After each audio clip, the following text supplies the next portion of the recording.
This is a blank Google Sheets workbook, and the workbook is broken up into individual sheets. So if we come right down to the bottom left hand corner here, we can click on this and we can rename each tab. So let's just call this tab 1, but ideally you should name it with the data that's going to be in there. So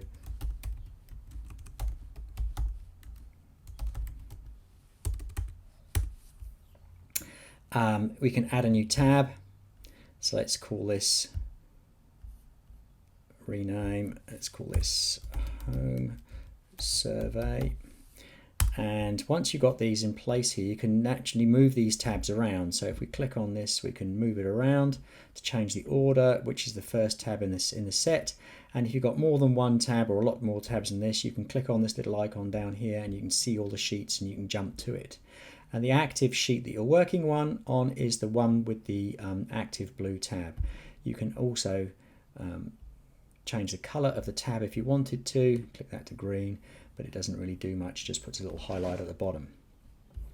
Each spreadsheet is broken into cells, and each cell has an address like an XY coordinate, so you always give the X value first, the A in this case, and the numerical value second. So in the top left hand corner here, you can see that I'm currently active in cell B22, so that's column B, row 22.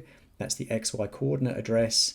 And we have across the top here, we have our toolbars where we're looking at how we format the numbers. We can look at how the font is formatted, the size, etc., etc. We can look at the background color of each cell, the borders, etc. If we were to print this out today, we would just get a blank piece of paper, because although we can see these lines, they haven't been defined. They're just there for us, but the printer won't print those until we add a border.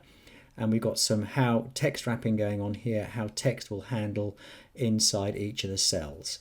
And that is a brief overview of Google Sheets interface.